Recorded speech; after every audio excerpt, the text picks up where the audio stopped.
क्या कर रहे हैं? संसारी प्रेमी जो बाबा जी के अनुयायी हैं, इनके अतिरिक्त जो लोग पूजा पाठ कर रहे हैं, मैं उनसे निवेदन कर रहा हूं, ध्यान से सुन लीजिएगा। पूजा पाठ आपकी मालिक कबूल नहीं कर रहा है, इसलिए तो आप देश की दुर्दशाएं हो रही है। अगर मालिक कबूल किया होता तो आप देश की दुर्दशाएं ना हुई होती। सबरी ने जूठे वार खिला करके भगवान राम को प्रसन्न कर लिया। आज हम लोग क्या करते हैं? अगर कोई भगवान राम की पूजा या किसी की पूजा करते हैं, कोई भोग लगाने के सामान ले जाते हैं या फूल ले जाते हैं, तो धो मान करके बढ़िया साफ सुथरे करके ले जाते हैं। अगर कोई बच्चा हमारा है, अबोध बालक है, अगर बगैर नहाए कहीं छू लिया तो हम लोग उसको डांटने लगते हैं, तुमने बगैर नहाए के छू लिया।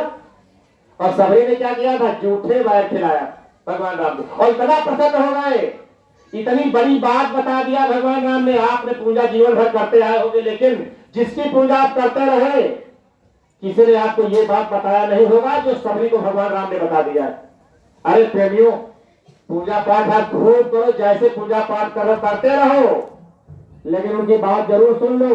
जूठे वार खिला करके सबरी ने भगवान राम को प्रसन्न कर लिया। भगवान राम ने कहा, देवी तेरे ऊपर अति प्रसन्न है, मांग ले जो कुछ मांगना है। तो सबरी मांगी क्या? भाई मरने से सभी कोई डरता है। उसने मांगा क्या कि हमको अमर कर दो।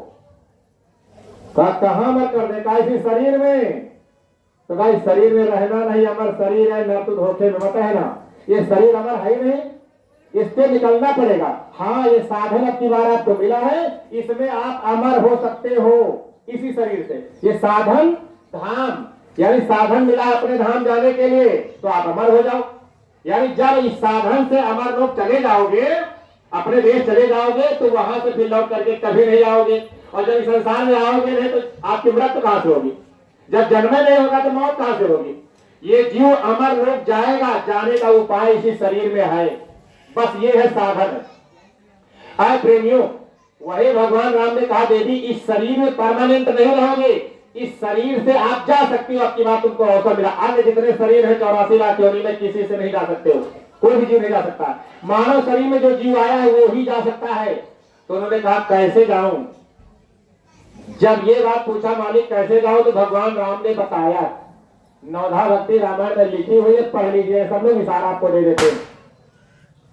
कहा जाओ, पहले भक्ति करनी पड़ेगी। भक्ति अगर अमर होना है तो भक्ति करो, भक्ति करनी पड़ेगा। फिर ध्यान दीजिए, भक्ति मतलब क्या है?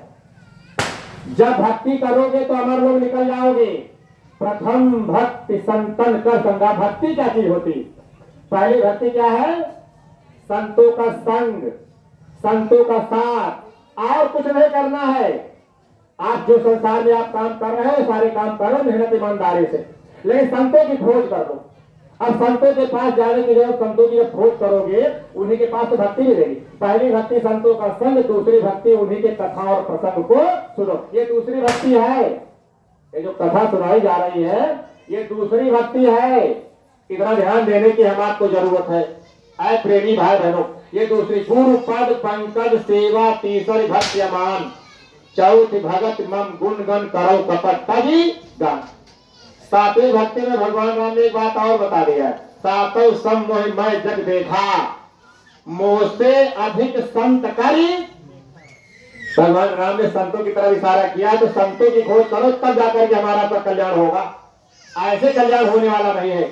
इसलिए भाई बहनों, निवेदन प्रार्थना है, अब की बार अवसर मिला है, अपने काम को कर लो। मानो तन मिला भगवान का भजन करने के लिए, अमर लोग जाने के लिए।